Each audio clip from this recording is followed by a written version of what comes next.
But welcome to this event, which is the US-Japan-South Korea alliance and how it threatens peace in Asia in the aftermath of the Biden-Yoon summit and the nuclear deal that they reached last month.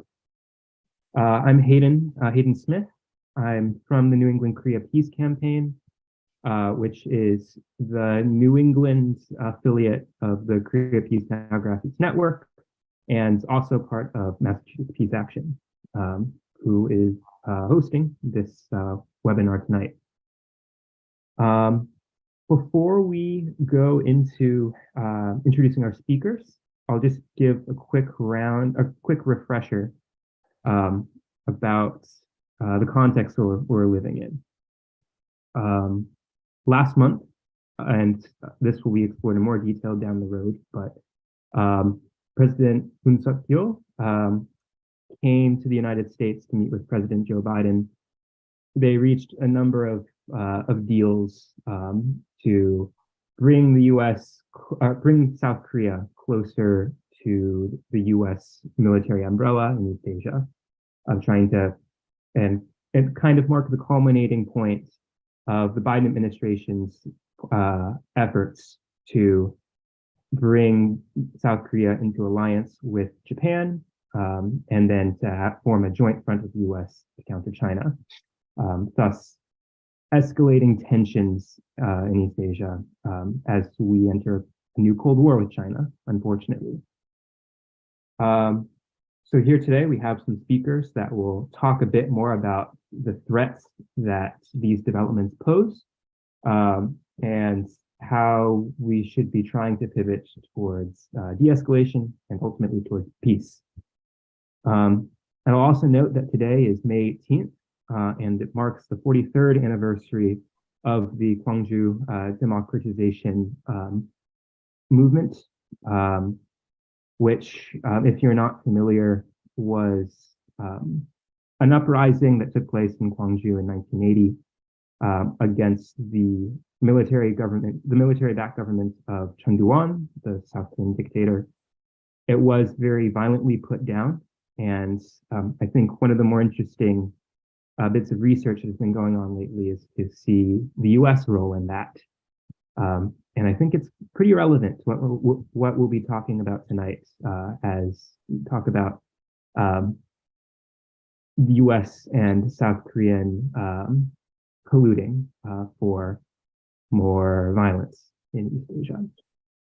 With that, I will turn things over to our speakers, but I'll give a quick round of introductions first. First, I'd like to introduce Dr. Simone Chun, who is a researcher and an activist focusing on U.S. foreign policy in the Korean Peninsula. She serves on the advisory board for Code Pink and the board of directors of the Korea Policy Institute. She writes for Counterpunch, Responsible Statecraft, Truth Out on topics, related to the emerging Cold War in East Asia, and this month organized a JNC TV-sponsored webinar with Noam Chomsky on Korea's sovereignty and the quest for peace in the Asia Pacific. Secondly, we have Mr. Francis Dae-hoon Lee, who is the director of the TEPI, or the Trans Education for Peace Institute of Peace MOMO, based in Seoul, and an advisor for international cooperation to the National Human Rights Commission of the ROK. He has been a research professor of peace studies at Sungkoho, my apologies, my Korean's a little bit rusty, University, and a visiting professor for peace studies at the Ritsumeikan University in Japan, and a visiting professor at the International University of Japan. He was the founder and chief coordinator for the People's Solidarity for Participatory Democracy, and the executive director for ARENA, the Asian Regional Exchange for New Alternatives, Asia-wide. With that, I'll turn it over to Dr. Chun, and I believe you have slides you want to share, so feel free to share your screen. Thank you so much, Hayden, for such a kind introduction. It's a pleasure to be back and join wonderful folks in New England and specifically Boston, where I lived several years, and I taught there and feel like it's almost being part of family. And I also wanted to say I truly appreciate all the work, that amazing work that you guys doing, and also the strong support and solidarity that you guys have given to us and the work that we are doing here. So yes, I do have a slide. So let me try to share my screen.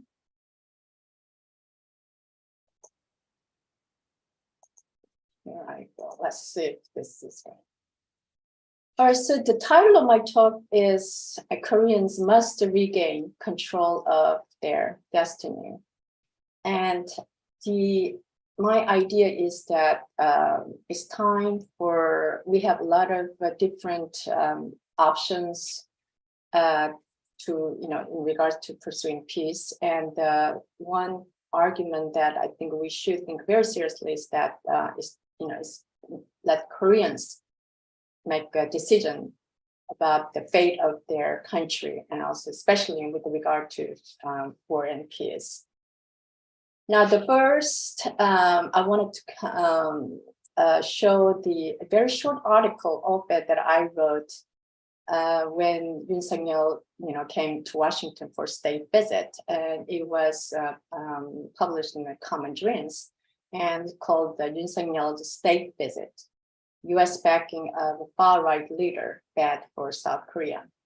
With the support of Washington, President Yoon has pursued extreme, in my view, extreme hawkish policies directly against South Korea's national interests. So that was kind of my main argument. Now, as those of you who may not quite familiar with the Korean politics, the recent Korean politics, as you know, he was just elected just last year. And it was the narrowest margin of entire Korea's electoral history, 0.7%. And what's also more unprecedented was that, despite this very narrowest margin, he has actually made the most dramatic policy shift towards far right. So that is the context.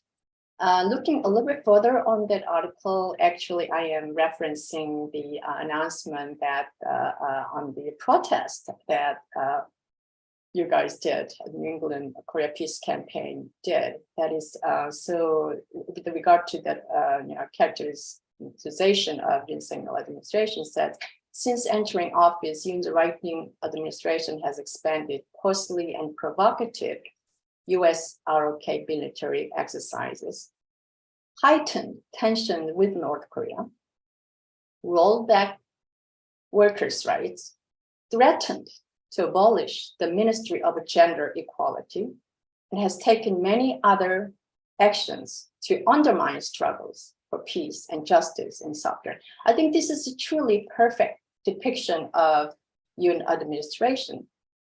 And moreover, as I've already pointed out, that Yoon has been, instead of advancing South Korea's national interest, Yoon's priority has been promoting Washington's, and to some extent, something that we're going to talk about more later, Japan's interest. So with regard to my talk, a little more background. In the state visit, Biden promised Yoon that he's going to agreeing to base nuclear-armed submarines to South Korea for the first time in almost 40 years. So in the same month, US, Japan, and South Korea, under the US pressure, agreed to hold joint missile defense and anti-submarine exercises to counter what they called North Korean threat, and also to promote peace and security in Indo-Pacific region, with a special emphasis on peace and security in the Taiwan Strait. So what it is that it's part of general aggression and also militarization of Asia that is aimed at China. So what I argue is that Yoon's visit was clearly, it has nothing to do with advancing or defending South Korea's interests. It was more or less to in line with pursuing Washington's interests. So the question that I want to raise is that can there be peace? Can there be peace when the United States is a virtual war with China, specifically when South Korea's military is not only controlled by the US, which we will talk more later, but also subordinated into an emerging trilateral US, Japan, South Korea military alliance against China. So this is the question that I would like to raise and hopefully provide an answer. So let us take a look at the next slide, which will show quite compelling data. It says South Korea imported six times more US weapons in the first year of the Yoon administration than in the last 5 years combined. Now here what you can see,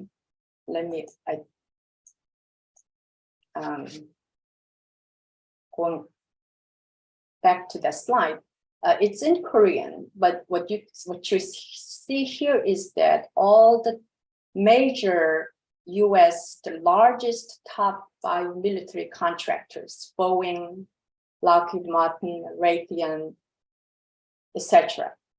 So what it shows is that despite the, let's say, promoting peace and security in the Pacific or peace on the Korean Peninsula, etc., the priority of Yoon, also most important, obviously, Biden administration, is to promote Washington's interest. That is specifically in this case, you will show them Washington's military-industrial complex. Now, to give a little bit more data about this, there's a very good, excellent article that came out just yesterday by one of our colleagues at Korea Policy Institute, Dr. Marty Hart Landsberg, in his article titled U.S. Foreign Policy Bipartisan Embrace Militarism. In other words, when it comes to this hyper U.S. militarism, there's not much difference between Democrats and Republicans. And for instance, Biden approved, in 2022, close to 858 billion. And that it's going to, if you compare what US spent on defense, for instance, China spends about 293 billion. And another, the enemy that US designated, North Korea, spends about 4 billion. So if you put these things in context, you can clearly see the fallacies of what United States claimed. Now let's look at going back about this slide, which again, just to make my point, what is the true objective of both Biden and also Yoon administration? And of course, this is not something new. South Korea is already third largest importer of US weapons. But the point that I'm making here, which is very new to Yoon, is that how fast and how rapidly he increased and he really capitulated to the US demands. The next I'm going looking at is another context, that is that we noted that we are in sort of we started with with understanding of this context, that is the US engaging in a new Cold War against China. Now, despite all that hawkish rhetoric, really majority of Koreans are not supporting it. The latest poll shows 80% of South Koreans oppose Washington's new Cold War against China. So in other words, what South Koreans want is that, yes, they do, if you look at it, they do support the US-South Korea security alliance, but they want balanced diplomacy. They do not definitely want just joining the US-led anti-China campaign. That is why, as you can see, this one, it shows that majority of South Koreans disapprove of Yoon's foreign policy. And if you look at against these are Korean, but those who even if you don't you don't read Korean, you can see all this orange or reddish part. Yoon's, this is all disapproval rating. Yoon's disapproval rating has consistently been pretty high. So this one is diplomacy and national security. His disapproval rating is about close to 60%. And this one is says improving inter-Korean relations. 62%, more than 62% Koreans think Yoon has not been doing well. It's very disapproval of his inter-Korean relations. So it shows that majority of South Koreans clearly disapprove of Yoon's foreign policy. In contrast, majority of South Koreans also consider, despite Yoon's complete sort of capitulation to US-led US priority, for Koreans, improving inter-Korean relations, rapprochement, is the priority, okay, number one here. And also, of all the policies that Yoon proposed, the normalization of between North and South Korea tops is number one. So again, it shows Yoon is implementing policies that are completely, that counter the Koreans' wishes. And moreover, 2/3 of South Korean urgently wants to ease inter-Korean military tension, inter-Korean military tension. And in fact, if you look at it, this is a very important data because Yoon has been such an hawkish against North Korea. Yoon has been so, this is probably we have the most anti-North Korean president in very recent years. So in spite of all that rhetoric, Koreans are, in other words, not buying. And there's another Korean survey about, because Yoon has been one of the most pro-Japan administration. And he spent probably more time on US, Korea, Japan relations. And look at it, when you ask Koreans about Korea and Japan relations, over 2/3 of South Korean ones, the first thing they want from Japan is sincere apology, which Yoon is not, again, not doing. And majority of South Koreans disapprove of the whitewashing, Japan's exploitation of Korean laborers. As you know, in order to facilitate the US-Japan, South Korea trilateral military alliance, Yoon has pretty much forgo of all the demands for Japan to take responsibility of its crimes that it committed during when Japan colonized Korea. So 60%, more than 6% of Korean says they disapprove of Yoon's policy toward Japan. So what are the consequences of this? So Yoon is taking clearly anti-China policy, and Yoon is clearly taking very one-sided pro-US policy. Now, unluckily, it has major economic consequences on Korea. You can see Korea's share of global export drops lowest since financial crisis on trade. Now, it's not all entirely obviously due to the fault of Yoon's policy, but this in the context of this US relentless pressure for South Korea to decouple, right, from China. China, which is the biggest trading partner. China is actually helped it was sort of an engine of South Korea's economic growth. Now US is pressuring South Korea to abandon. So which you can see that it's dramatic drop of the real GDP growth, despite the China is, again, South Korea's number one. How is Yoon dealing with? So here you can see that again and again, South Korean public, this is a US-based public poll showed that 75% Koreans disapprove of Yoon. In the South Korean poll, it's about 27%. So to counter that, Yoon has installed what he called Republic of Prosecution.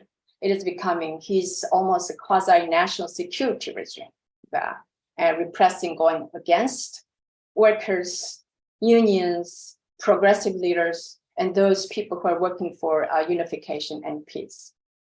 Thus, what is happening right now is that in Korea, since many Koreans feel that there's no future under Yoon administration. Hence, as a result, there has been weekly candlelight movement against Yoon, which you don't see in the United States because it's not really reported. And there is a couple of, I have more slides about those victims of forced labor who are really, protesting against Yoon's Japan policy. And so the question that one of the questions that we have is that, especially in this emerging coalition, South Korea, US, Japan military alliance, a lot of Koreans are afraid it's resurrecting Japanese militarism. Thus, it is very vital that we stop this attempt, this new military alliance, which is obviously is not going to contribute to peace, but rather create more instability, and stop US South Korea war game.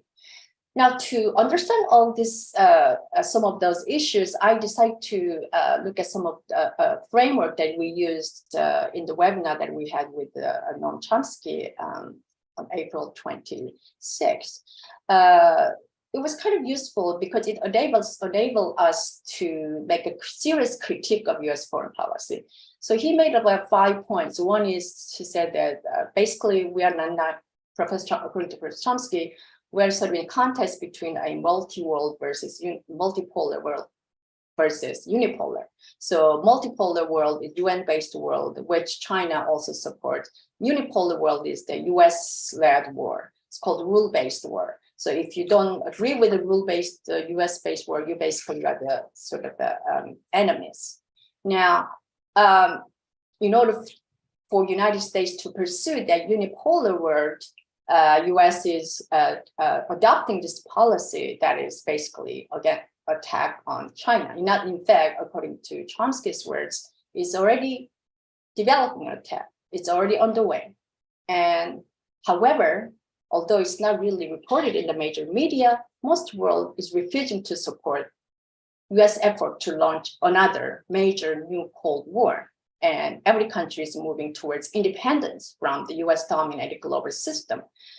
And more specifically, part that is how this framework works is related to understand situation in Korea. This is, I think, is the most important part. Washington's new Cold War is a severe threat to South Korea. Because the reason is South Korea is in the middle of this new Cold War. So the question is for us, and also all the Americans who are interested in peace and grace, the question whether South Korea wants to remain subordinated to the US or join most of the rest in the world in moving towards a global order with independent sources and the centers of control, not just the US.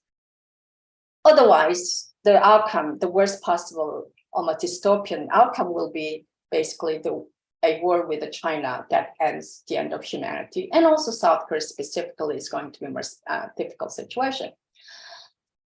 So how can South Korea exert its sovereignty? There are some factors which the obstacles. One is obviously the one that I already start mentioning, that is Japan's military buildup. This is front lines of a future US instigated war. Japan has been using North Korea threat as a cover for Japanese rearmament, targeting specifically China. This is words from Japanese Admiral Tomohisa Takei. And Kishida announced that they're going to double Japanese military spending within the next 5 years and develop counterattack capability and preemptive strike capability. And this will be direct opposition to the peace constitution. And Japan is it's not about defending themselves. It is also they import US-made Tomahawk missiles capable of hitting targets on Chinese mainland and missile system, etc. So in other words, Japan is becoming world's heading towards world third largest military powers after the US and China. And this Japan's imperial advances is directly intertwined with US hegemonic quest. South Korea. South Korea is also, according to the latest, the Hungary reporter referred to as subcontractor in the new US Cold War. So from the Washington Declaration, probably which Daehun is going to talk more about it, U.S. The submarines dispatched to South Korea, extended deployment of U.S. strategic assets, intensification of U.S.-South Korea joint war games, resuming the intelligence sharing with the Japan, whitewashing Japan's responsibility for colonial exploitation of Korean workers, consolidating the U.S. and Japan-South Korea military alliance, and solving pressure into U.S. chip war against China, against its own interest. And South Korea, in a nutshell, becoming sort of security architecture of the U.S. anti-China and Asia-Pacific grand strategy. And the most importantly, why South Korea cannot exert sovereignty? Its specific reason is this: U.S. still maintains effective sovereign control of South Korean military. This is from one of probably the best analysts, KJ No, on this issue, which he's presented during our webinar. U.S. has had pretty much continuous OPCON of the South Korean military since 1950. And usually when you call OPCON, it's temporary. You're supposed to, it's not supposed to be permanent, but U.S. still has it. So in other words, U.S. has de facto de jure control of 600,000 Korean troops, and there's more than 3 million Korean reservists, and all the U.S. military bases in South Korea, and U.S. of course, plus the 28,000 active duty troops in South Korea. And so that means that South Korea, United States and South Korea is not in defensive. It's not on defense. It is South Korea, United States and South Korea is a projection platform that can be deployed any parts in the world. Therefore, South Korea, because South Korea does not have effective sovereign control military, if something happened in any new US-led war, South Korea will be immediately on the front lines of any US-led war in Asia. So these are, we already know how the US, all the military bases in South Korea. So to conclude, one concrete thing that must happen is that South Korea must regain its control of its own military in the return of OPCON.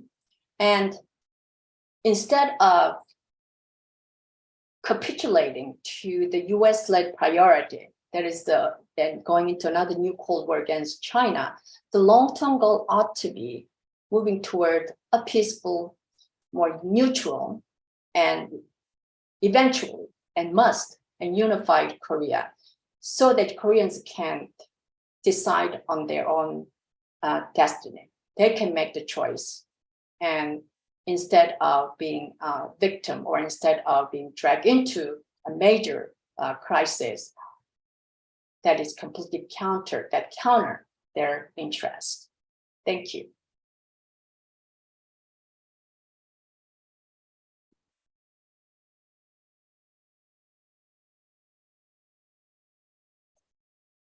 Thank you for that very comprehensive presentation, Dr. Chun. It was a very powerful call to action at the end, and I think established a lot of important context, about the U.S. motivations for their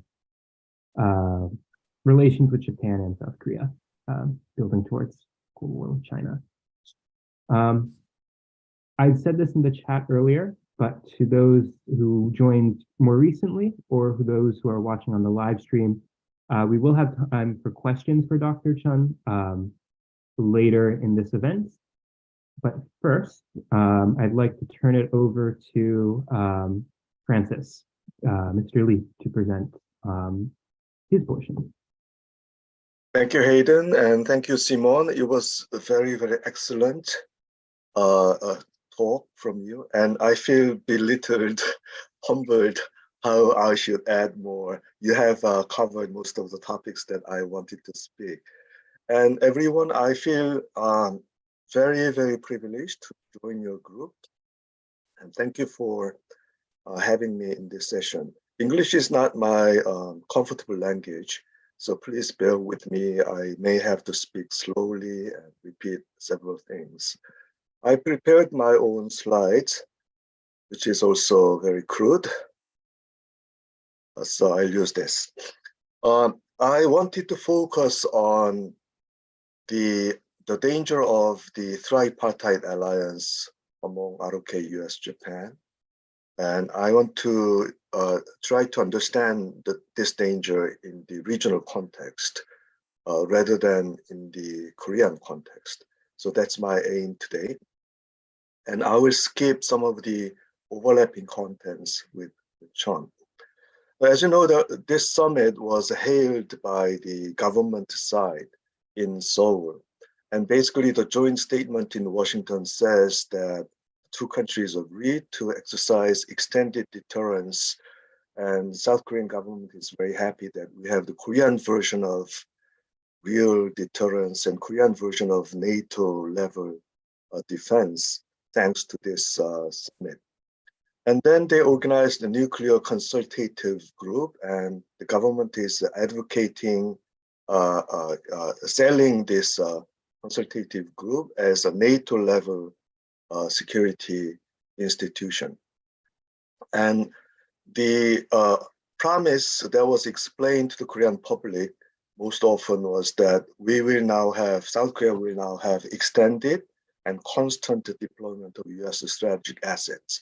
But of course, when you say constant, there is no clear criteria how constant is really constant and how not constant is not constant. So this is very political rhetoric. So Yoon's aim is to persuade the public that thanks to his government, there is a ever-present nuclear deterrence forces over Korean Peninsula.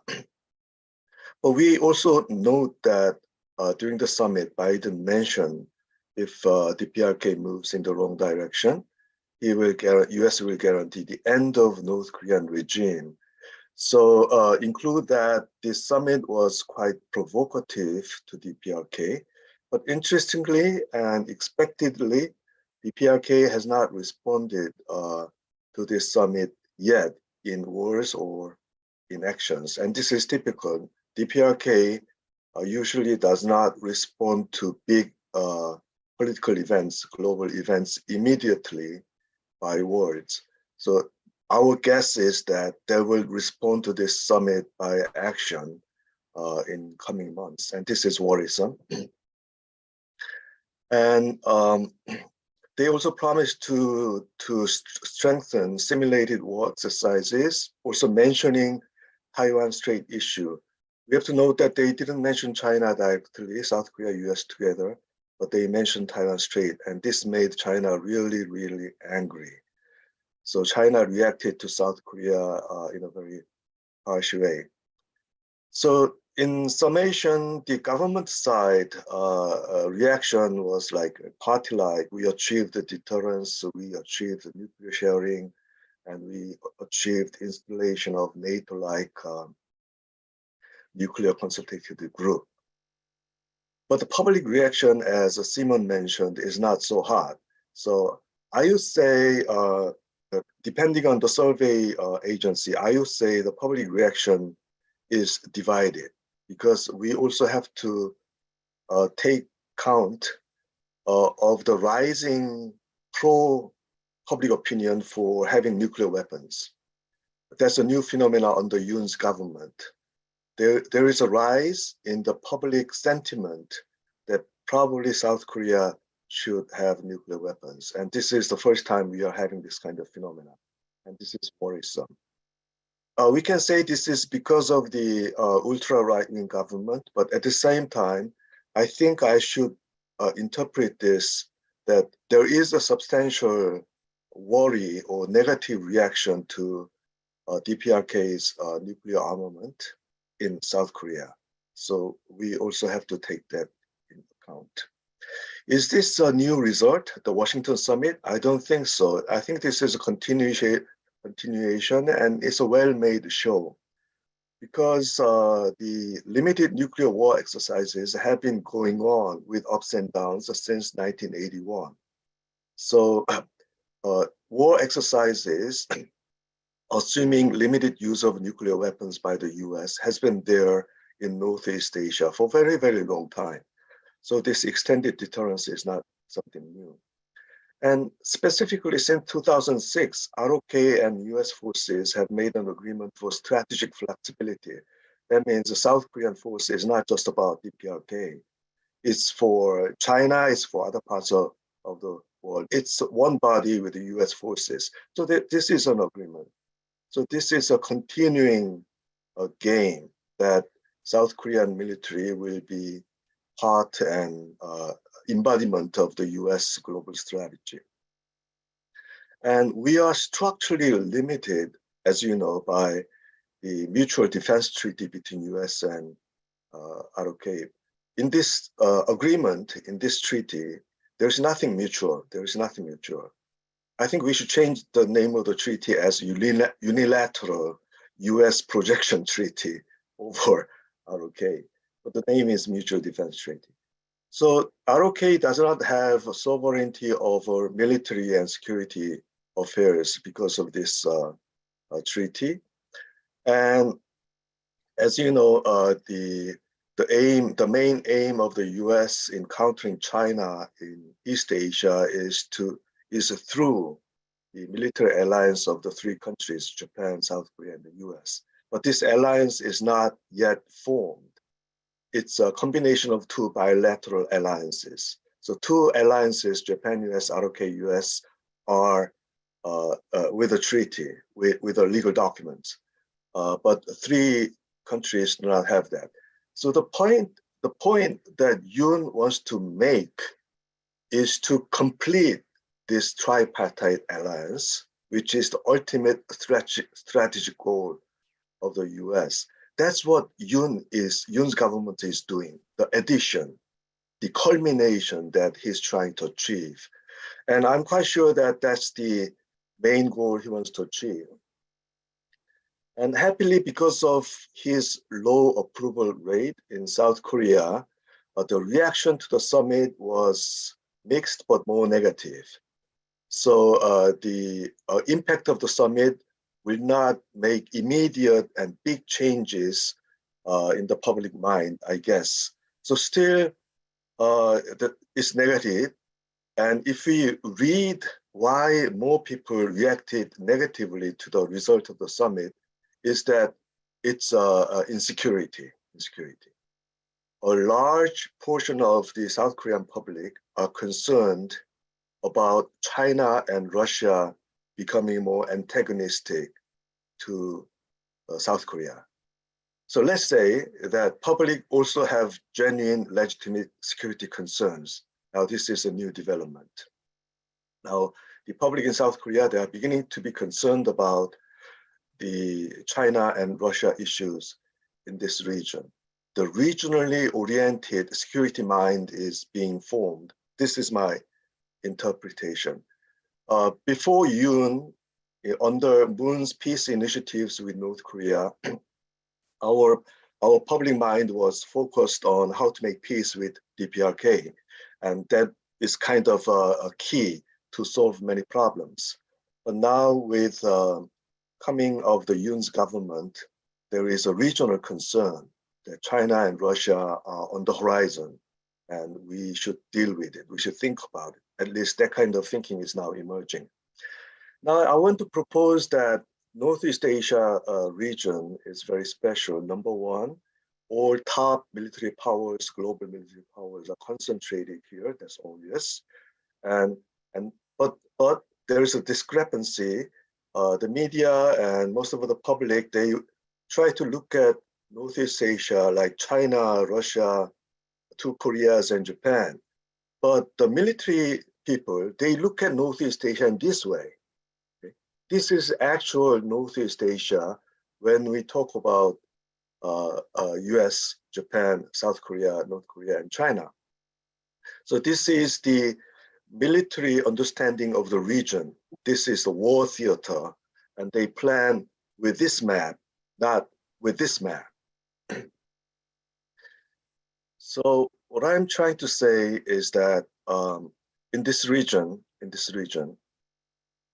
things are changing regionally, and things are changing mutually. No country is independent of the influence of other countries in the region. Of course, Simone explained very well what changed under Yoon's government, and then what has been continued with the US government. And I want to highlight that the largest scale and the deadliest war exercises are going on in Northeast Asia. It's much larger and much extensive, and it involves a higher destructive power involving Japan, South Korea, US, but at the same time, the NATO countries are beginning to join these tripartite exercises recently. And in the larger context, it's part of the US Indo-Pacific strategy to contain China. So Northeast Asia, from the US perspective, has been always about China and partly Russia. So DPRK was not really the main issue if you look at it from a global perspective of an US global military strategy. And as Simon mentioned, Japan is also changing very rapidly. Its military budget increase is worrisome. Its new purchase of US weapons, strategic weapons, is worrisome.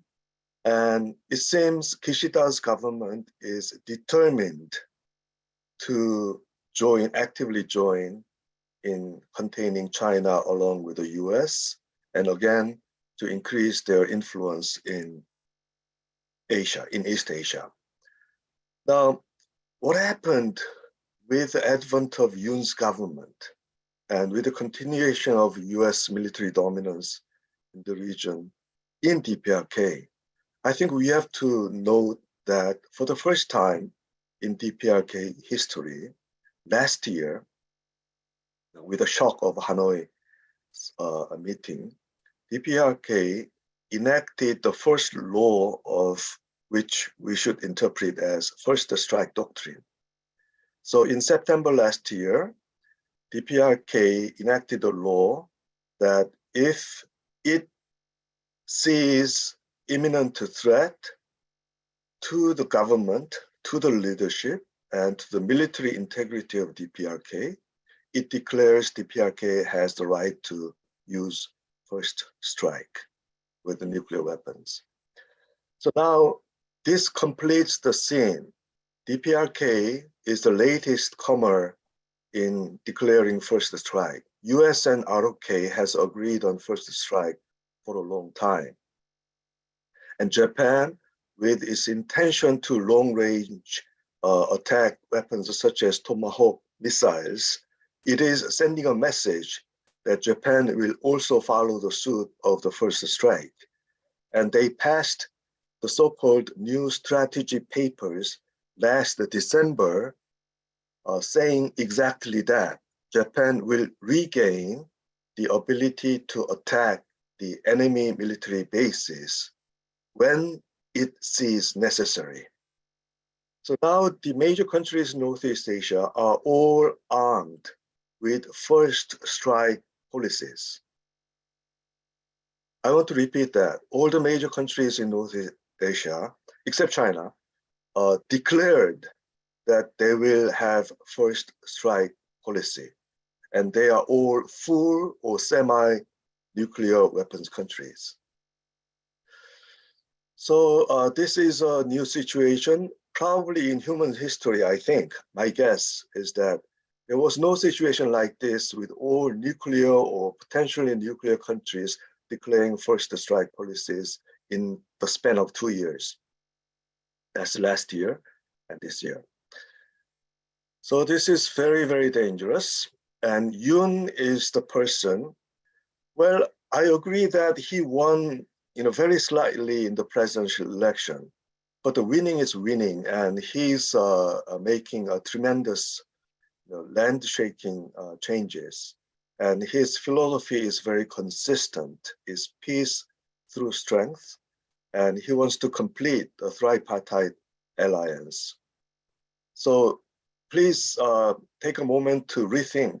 A tripartite alliance means US and Japan, the rich Japan, and the militarist Japan, and South Korea, rich, highly trained, largest land forces, one of the largest land forces, and psychologically fully armed with this enemy-hating training in the military, every males going through military service. These are the three countries we are talking about, and they are discussing NATO-level alliance in Northeast Asia. So I want to argue that the region has changed. The bloc formation is most clear in this region, and the provocation is coming from all directions. It's not only DPRK which are creating provocations. Provocations are coming from all directions. But I want to make a slight pause on China, because China made a very interesting movement last April. It's not on the slide. If you read the newspapers, you will notice that last February, China announced 3 strategic papers in a few days. This is very exceptional phenomenon. And the #1 strategic paper is new global security initiatives. And interestingly, China says it will not accept rule-based global order by hegemonic countries. It will not accept unipolar solutions. It will go for multipolar. It will not accept a security guarantee by a few countries, but it will go for more inclusive, cooperative, and common security. So in a sense, the global media didn't pay enough attention to this, but in a sense, in the first anniversary of the war in Ukraine, China declared itself as multipolar oriented and regional cooperative security oriented leading country in the world. So the provocations are coming from all sides. On our side, Japan, South Korea, and also DPRK and the US. But it is only China in recent years who tried to make changes. How much changes, I cannot guess yet. But on their official announcement, they show the message that they will give a change. And now we are lacking political leadership. Most of the leadership in Northeast Asia are going for militarism and arms race. So to turn the tide, we see a great difficulty in the region. So to my friends, I would like to say this is a regional problem. This is not actually an inter-Korean problem. This has been a regional problem and global regional problem. It only looks like a Korean problem. It's on the surface, it looks like a Korean problem, but all the major countries in the region are active. And South Korea is turning very bad.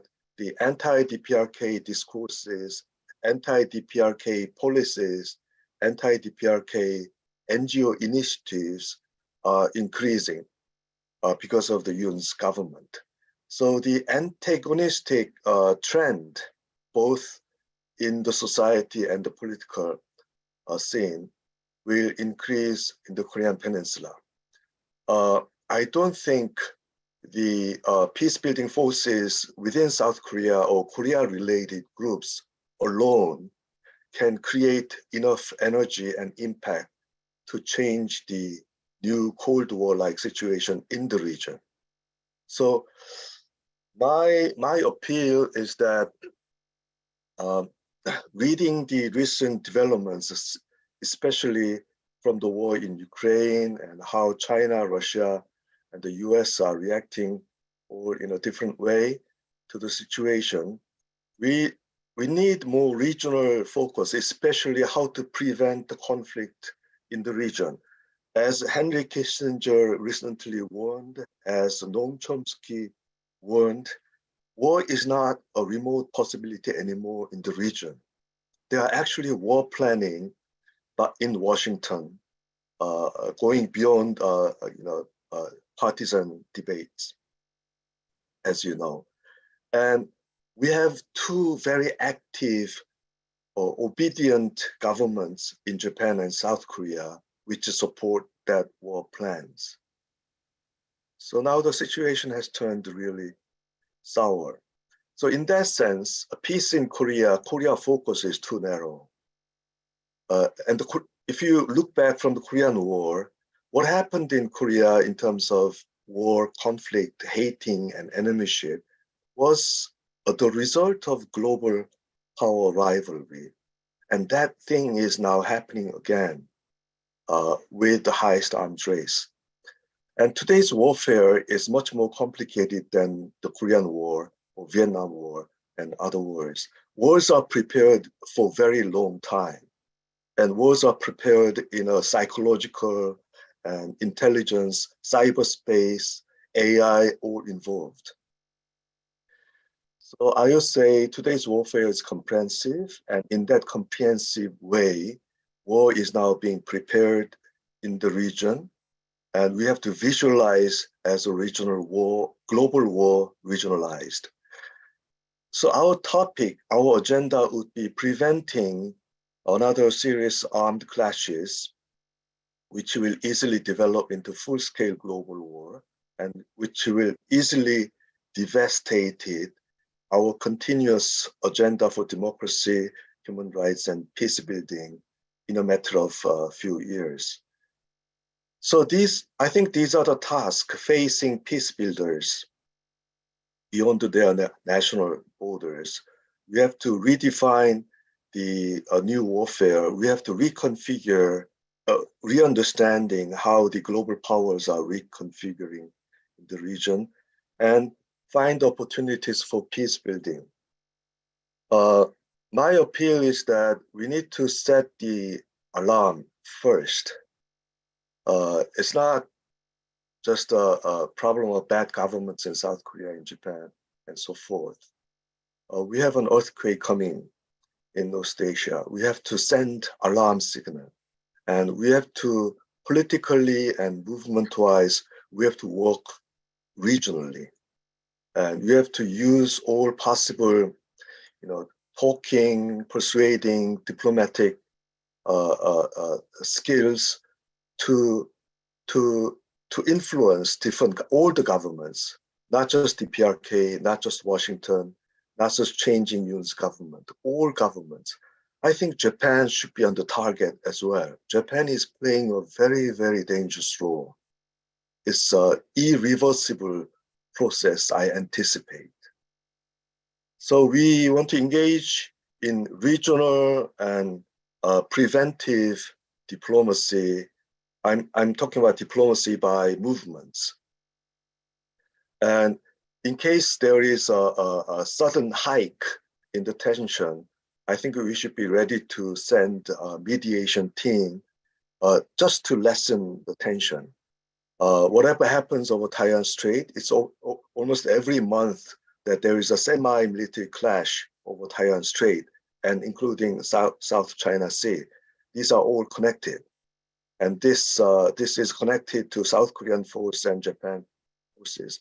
Whenever this little tensions happens, we should think about mediation, and we should think about preventive work. So I think my time is up, so I will stop here. To conclude, I think the developments of new governments and new policies, especially in South Korea and Japan, have the influence of completing US regional strategy to contain China in this region. And we are reaching a dangerous level, and we need to work together in a regional context. Thank you.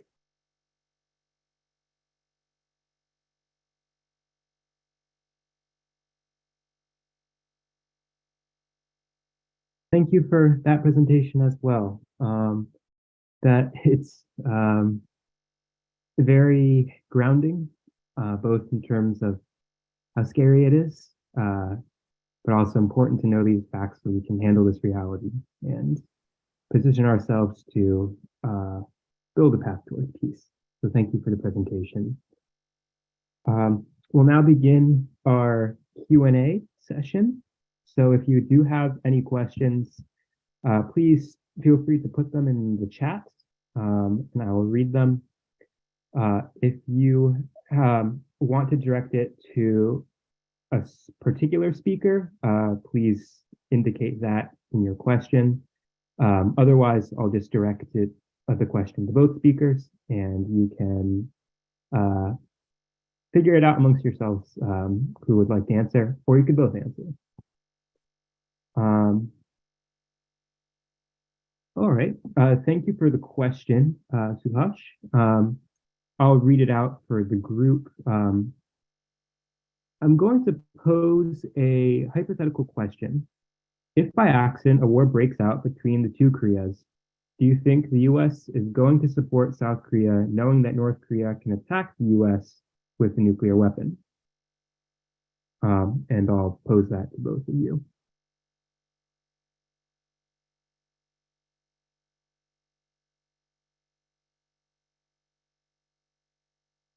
Simon, do you want to go first?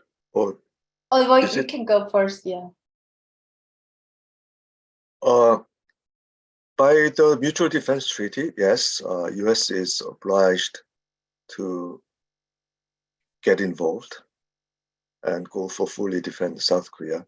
Use of nuclear weapons will be, of course, tricky, but the Washington summit made very clear that South Korea has a guarantee of the nuclear weapons protection by the US in case there's a full invasion from North Korea.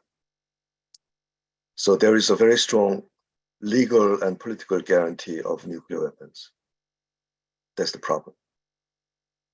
Yes, I think I would also add that the more important, thing is that it's a hypothetical situation. It's always kind of hard to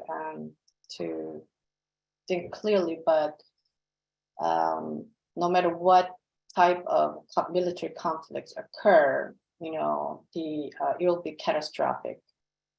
As you know, for instance, like within 24 hours, they estimate like more than 100,000 casualties in Korea. And also there will be within something like 90 days, more than 300,000 South Koreans, and also US military casualties.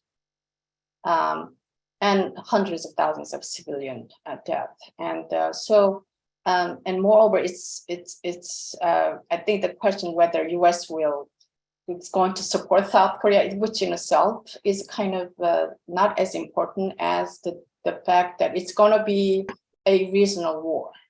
Right?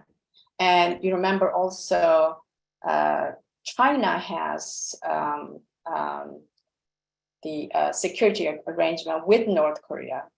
No matter what happens, if something happened with North Korea, China will be directly, immediately involved.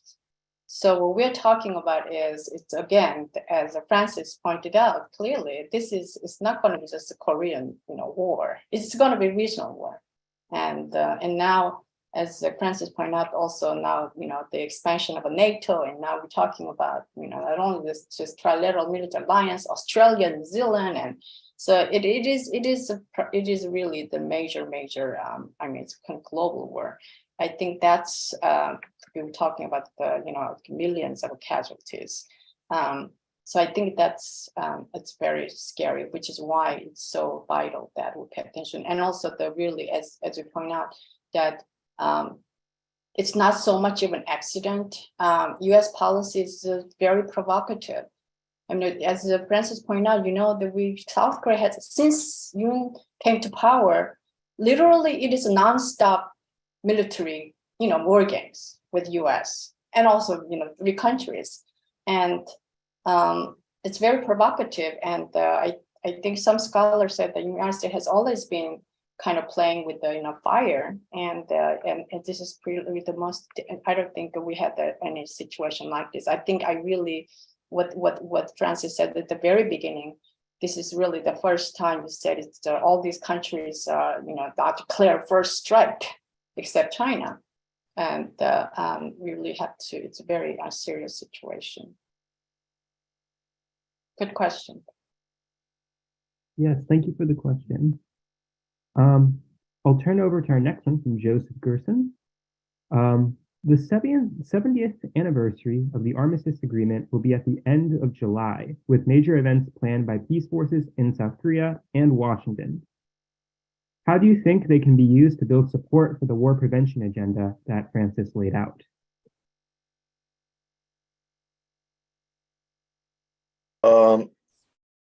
Many groups are preparing a meeting, event, and rallies on that occasion. My group is Peace Movement is also organizing an international forum. Yes, it is important to remember the 70 years of armistice, how incomplete it is, and the fact that war is not been concluded. But at the same time, I think we should use this occasion to highlight the regional situation, the danger in the region, and that peace builders should come together in the regional context and to plan something regionally. And I think I mentioned China's new strategic papers in that sense. I think it is right time, because the crisis is now very serious, it's the right time to propose regional security rearrangement, regional peace building. That to be fair to every country and to make every country participatory for the cooperation, we have to listen to security concerns of every country in the region in a fair manner and come up with a regional, a cooperative, common security arrangement.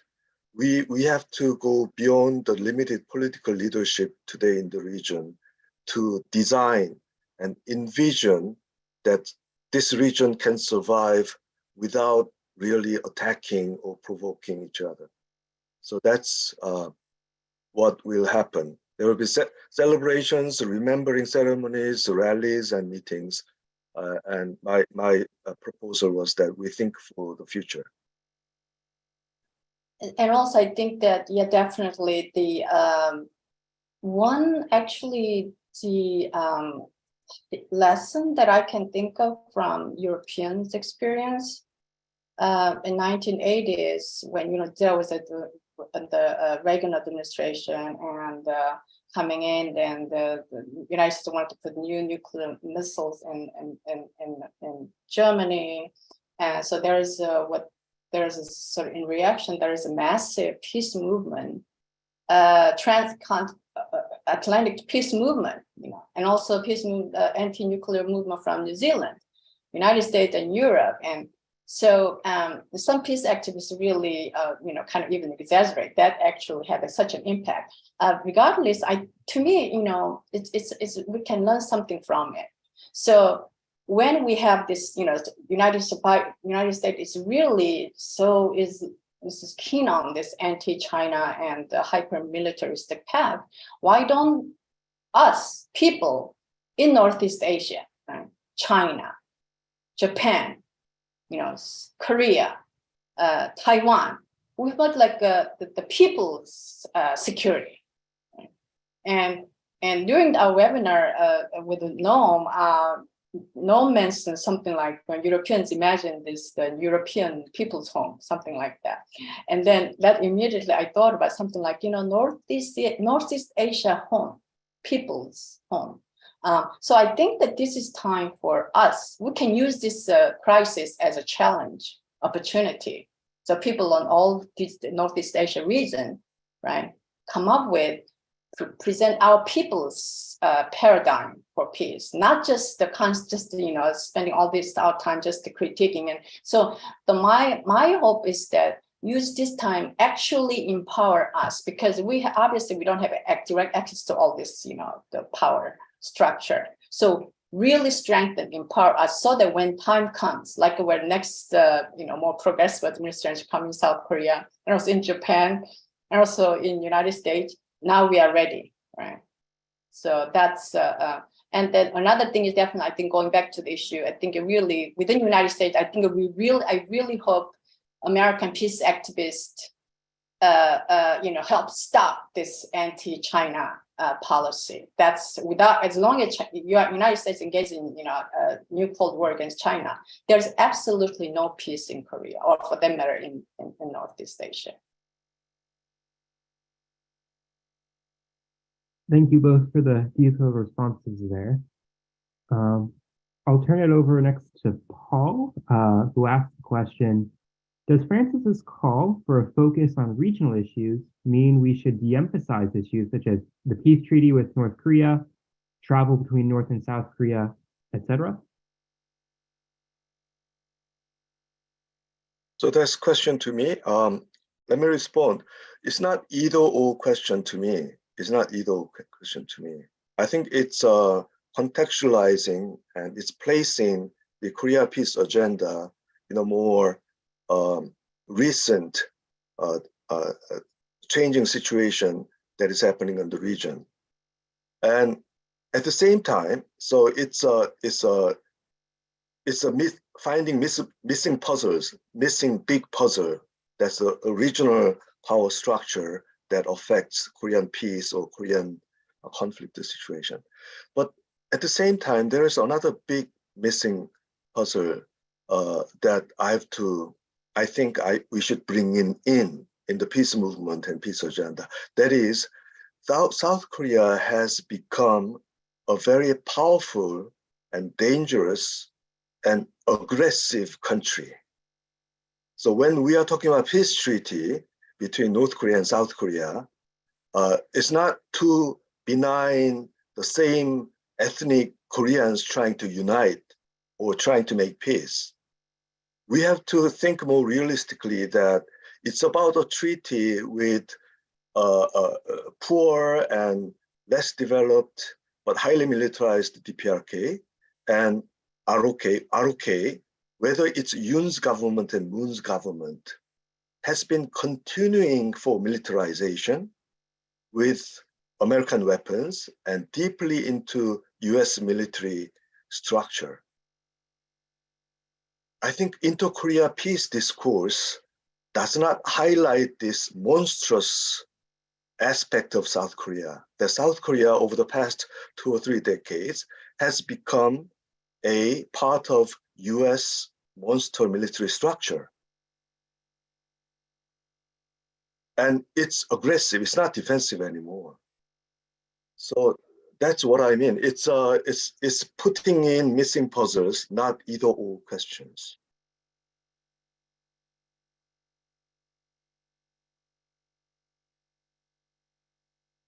I think that's a very valuable point to make, that the not either or, if I may editorialize a bit. But thank you for the question, Paul. I'll turn it over to Michael. What role do you feel that think tanks like the Center for Strategic and International Studies, or CSIS, and the United States Institute for Peace, or USIP, play in influencing lawmakers in Congress? Those are maybe I can go, just make a quick response to that. Those are really, I think, the part that we usually don't focus on, but that there's so much really playing the most vital role. They are directly actually, they are, as I pointed out in one of my slides, most of them have direct connection with all these major weapons industries, and they are connected to all these lobbies, the internal foreign policy makers, and they are immediately going to pretty much, they're not only, they also are connected to all those major media, newspapers, and op-eds, and webinars. And so I think those think tanks, especially CSIS, and they are, how should I put it? They are the enabler of a U.S. imperial policy. And I honestly don't know how we can possibly contest them, but one way to do it is actually obviously exactly what we are doing. Our voice, we're not going to reach it, like millions of people, but I think this is precisely that we need to be able to contest. And yes, it's just they have such a, there's powerful enabler of the U.S. Militarism. They are funded also by taxpayers too. So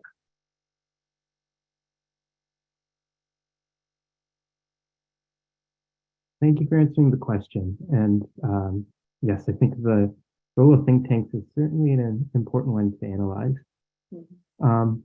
Moving on to Richard's question.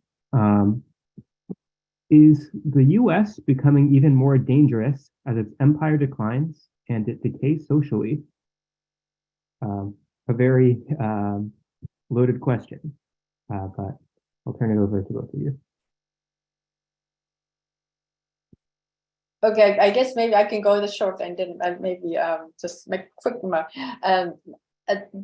I think there are some people who said that U.S. Is declining, but I think declining is not necessarily maybe so. I mean, it's going to be very hard for all of us, and still U.S. has but there is still the other side is that U.S. has the most powerful military. And for the U.S. military to decline, it's almost like impossible to imagine. But within those of us who are living in the United States, we can already see that how this empire is already under the severest challenge, especially from China and the BRIC nations bloc, and that is why one might argue that those who are pushing for anti-China, this new Cold War, is just specifically to kind of distract public's attention from these real issues. Real issues. We are paying all these enormous taxes, and look at all what's happening in schools. Americans, communities, the homelessness, and addictions, and the poverty, and all these issues that are completely unaddressed, and so to kind of distract people, Americans, from these real issue, the U.S. Congress, bipartisan Congress, and the Biden, Trump, they're all pushing for this new Cold War. I think, which is very dangerous. I don't know if the rest of the world, can understand clearly. So, and I will make one more point. I heard, I don't know what was the exact number, that something like several thousands of proposed law in U.S. Congress, they all about targeting China. All right. So I think that it's a dangerous. Well, my humble observation, I do not know in detail how fast or definite the U.S. decline is, but I would say that from the languages of the U.S. forces in Korea and the languages of Yoon's government when it deals with U.S. ROK alliance, the languages seems to be quite desperate, quite direct.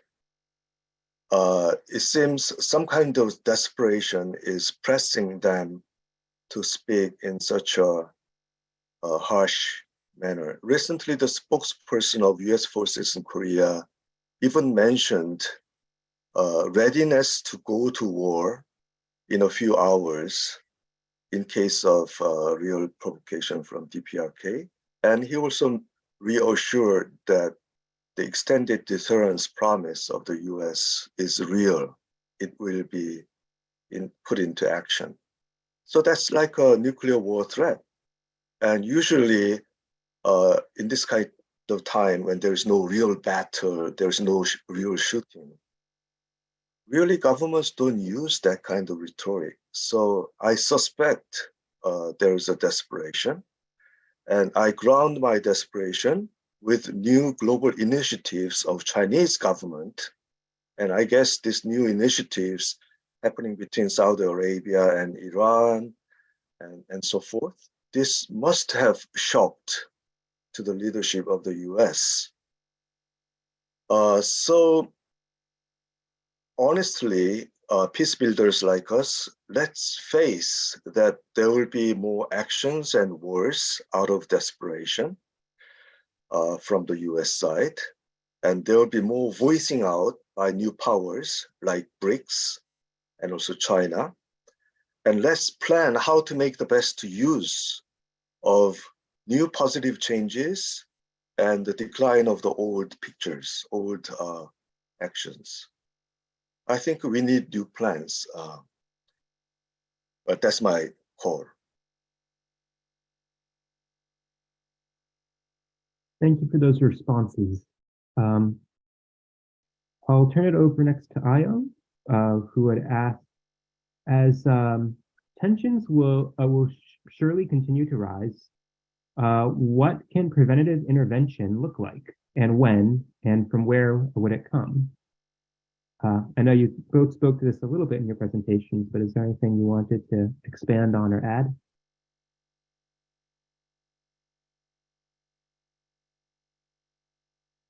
Sounds like there was more specific question to Francis, right? Preventive. Yeah. I think, as I said, it starts with warning. Okay? Any kind of disaster requires warning, and especially early warning. And we do that for tsunami, we do that for earthquakes. So why don't we do that for war, for military tensions? So prevention and protection of people in case of disaster or calamity starts with warning, foreseeing what is happening in immediate future. And I think we are able to, and we are foreseeing the danger coming with this level of arms race and with this level of antagonistic rhetorics and with this level of actual war preparations happening almost every week around Korea since Yoon's government. I think we are able to foresee what is coming. So my first proposal is to set the alarm bell. Okay? From our human experience of foreseeing the disaster is on the horizon in this region. So there's an alarm bell. The second thing is, information. The preventive action comes with information. Northeast Asia is the only region in the world which doesn't have a regional fact-finding information gathering on arms race, on militarization.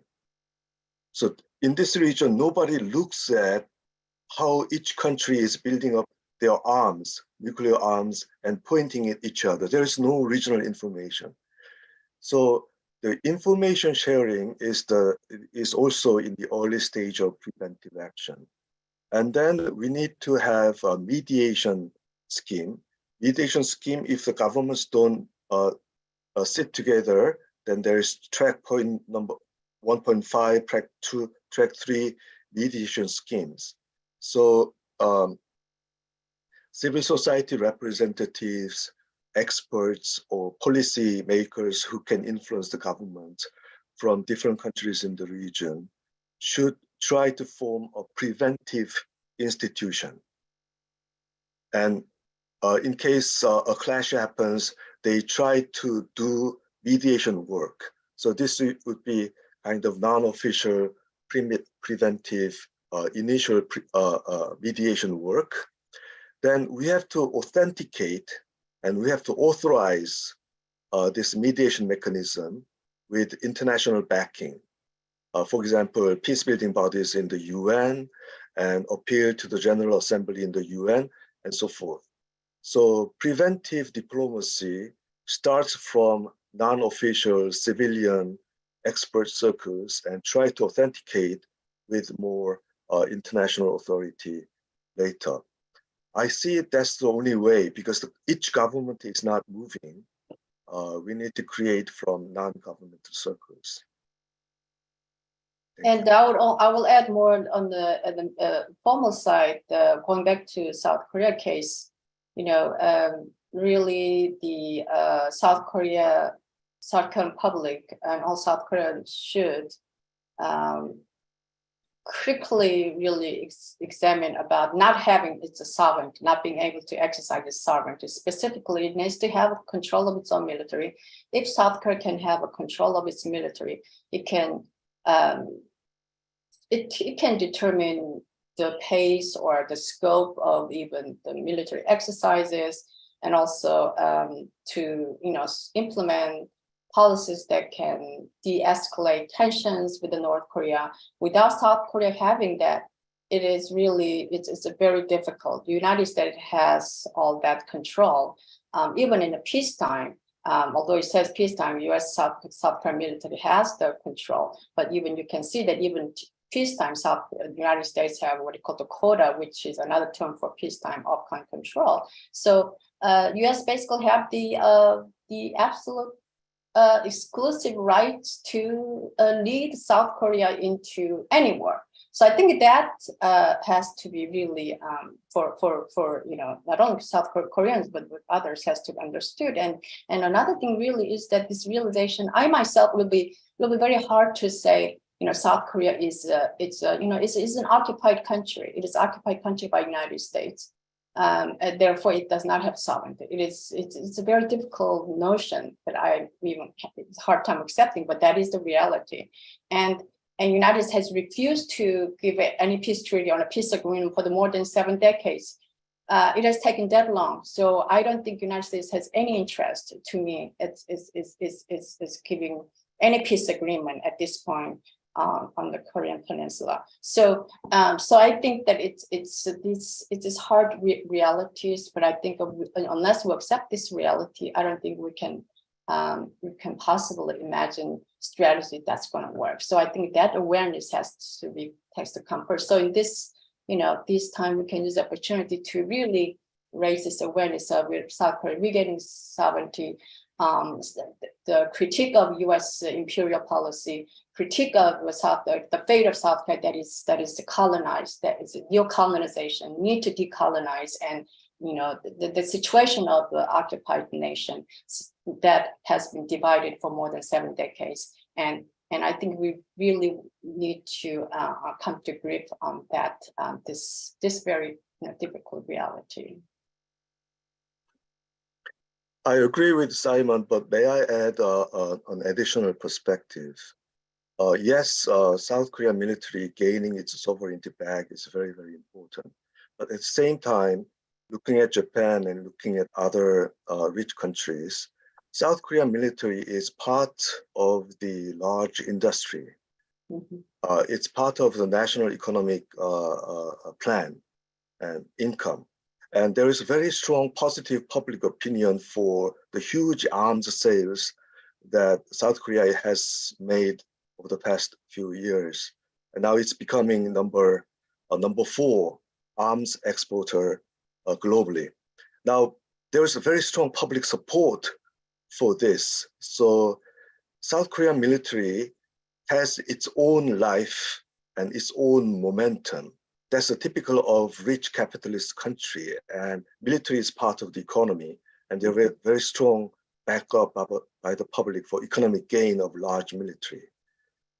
So therefore, independent South Korean military does not automatically guarantee peace-oriented actions. So we need an extra control of the military, and traditionally it's a civilian control, the political control of the military, which is still immature in South Korea. But on top of that, because every country is behaving in a similar way, I think we should begin to think about a multilateral control of these highly developed military forces in Northeast Asia.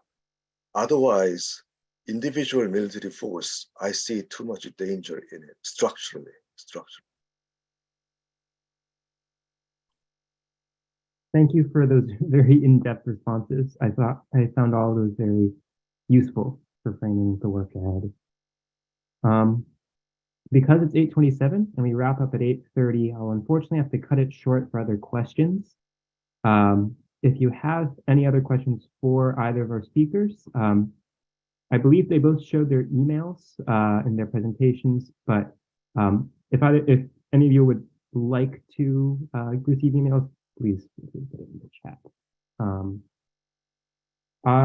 I guess I just want to give some closing remarks and then plug some next steps that you can do, at least in the US side, to support Eastern Korea. I think from today, it's become pretty clear that we need a stronger sense of stronger solidarity between peace movements in the US, in the ROK, and in all these other countries in Northeast Asia. Clearly, there is a large body of people that want peace, want to avoid this war that we're heading towards. And we need to build a unified popular front against it. I hope that what we've learned here today has been useful for building those foundations. And if anyone has any questions, again, please feel free to contact any of our speakers. And I'd like to thank you both for sharing so much useful information. And it was very useful for planning the work ahead. For some things that people here in the States can do, if you are based in New England, we will be holding another event 2 weeks from now called Crash Landing on Love.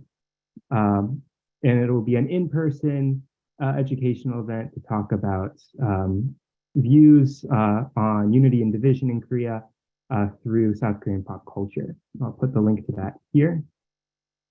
Additionally, we are still lobbying the US Congress to support the Peace on the Korean Peninsula Act, otherwise known as HR 1369. This would commit the US federal government to supporting a path to an official end to the Korean War, which I think is especially topical on the 70th anniversary of the armistice. I'll put a link to a form where you can use to contact your member of Congress. And lastly, we are still recruiting for our big action to mark that 70th anniversary in Washington, D.C. On July 27th, with some actions going on the days before and after. If you can make it to any of that, we'd love to have you. And you can register for that using this website here. If you missed any of this webinar or came in late, we have been streaming and recording this on Facebook through Massachusetts Peace Action.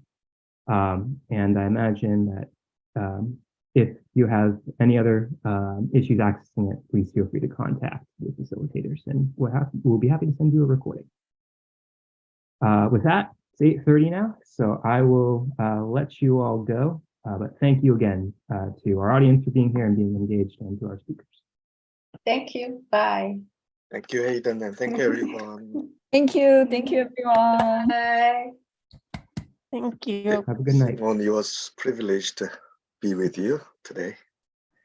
The privilege is mine. Hope to see you soon, Francis. Yes. Bye. Yes, Bye, everyone. Sunghi. Francis. Thank you, Seung-hee, for having me. Bye.